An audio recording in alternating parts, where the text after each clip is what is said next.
Kebakaran yang menimpa Lapas Kelas 1 Tangerang pada awal September lalu menguak satu persoalan akut dalam manajemen lembaga pemasyarakatan yang dulu disebut penjara di negeri kita. Hampir semua lapas kelebihan penghuni. Seberapa karut-marut pengelolaan lapas di negeri kita? Mari simak fakta dan datanya. Dini hari itu, 8 September 2021, si jago merah melalap lembaga pemasyarakatan Kelas 1 Tangerang. Api yang diduga berasal dari hubungan arus pendek atau korsleting listrik di salah satu sel merambat ke sel lainnya hingga menghanguskan blok C2. Kebakaran yang terjadi pada pukul 1:45 waktu Indonesia Barat itu baru beres sekitar pukul 3 pagi. Peristiwa ini memakan korban yang tidak sedikit, 49 nyawa narapidana melayang. Musibah ini menjadi puncak gunung es dari buruknya tata kelola lembaga pemasyarakatan di negeri kita, yakni persoalan overcrowded atau kelebihan beban yang terjadi di lembaga pemasyarakatan kita sejak lama. Database Direktorat Jenderal Pemasyarakatan mencatat sehari sebelum kebakaran terjadi yaitu 7 September 2021, Lapas Tangerang dihuni 2.072 tahanan dan napi. Dengan kapasitas yang sebenarnya hanya menampung 600 orang. Berarti ada kelebihan penghuni lapas hingga 245%. Ini diduga menyebabkan jalannya evakuasi terhadap penghuni lapas jadi jauh lebih sulit saat terjadi kebakaran. Masalah kelebihan penghuni tak hanya dialami Lapas Kelas 1 Tangerang. Mundur sedikit dari posisi berdiri sekarang, kita akan melihat mayoritas lembaga pemasyarakatan maupun rumah tahanan di Kanwil, Banten mengalami hal serupa.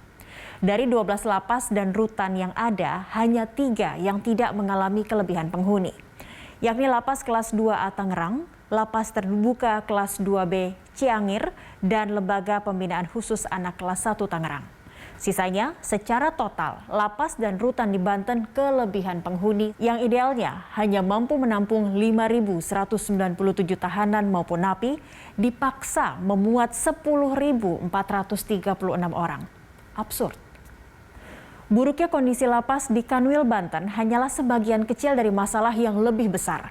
Dari 525 lapas maupun rutan yang tersebar di 33 kanwil di negeri kita, hanya 119 lapas yang tidak mengalami kelebihan penghuni. Kondisi ini memaksa para tahanan dan napi yang mencapai 267.236 orang per 16 September lalu berjubel di dalam lapas-lapas dan rutan-rutan di seluruh tanah air. Padahal lapas dan rutan tadi hanya mampu menampung 135.561 orang. Kanwil Kalimantan Timur tercatat sebagai yang terpadat.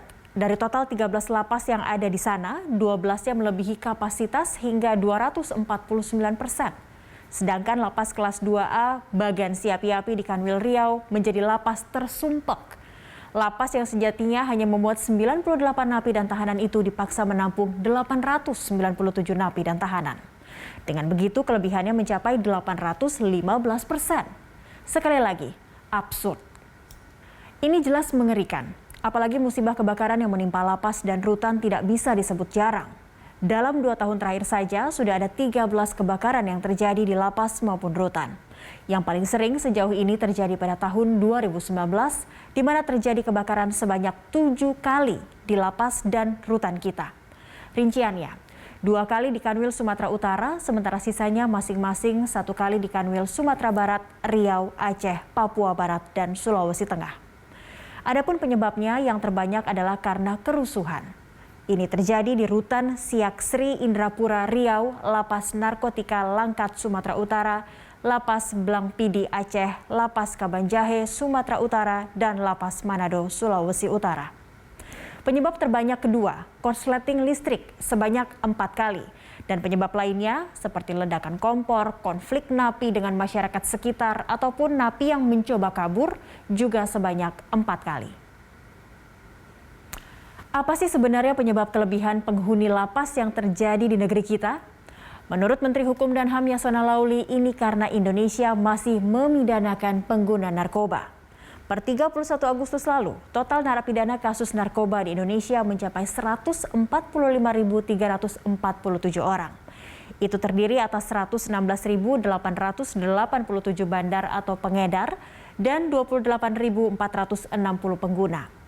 Jumlah napi kasus narkoba ini mencapai 54,5% dari total penghuni lapas dan rutan di seluruh Indonesia.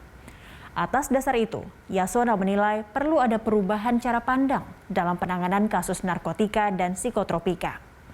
Pak Menteri meminta alih-alih dijebloskan ke penjara, pengguna narkotika dan psikotropika direhabilitasi saja. Sebab jika semua pengguna barang setan itu dipidanakan, menurut Yasona, penjara bakal penuh. Sementara itu, jumlah pasien penyalahgunaan narkotika dan psikotropika yang diikutkan program rehabilitasi melalui Badan Narkotika Nasional atau BNN masih terbilang rendah. Terhitung sejak 2012, pasien rehabilitasi narkotika dan saudara-saudaranya itu hanya 32.706 orang. Jauh lebih rendah dari jumlah narapidana kasus narkoba yang dijebloskan ke lapas. Namun benarkah terlampau banyaknya jumlah napi kasus narkoba di lapas adalah penyebab utama dari permasalahan overcrowded di lapas kita?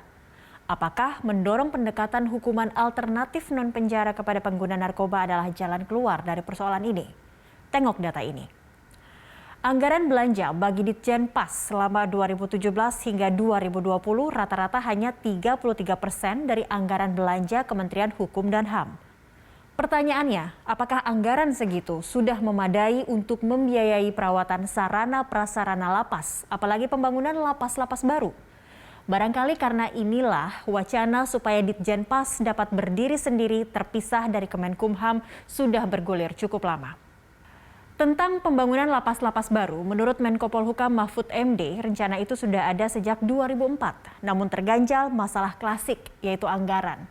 Tetapi Mahfud menyampaikan pemerintah berencana membangun lapas di lahan bekas aset BLBI.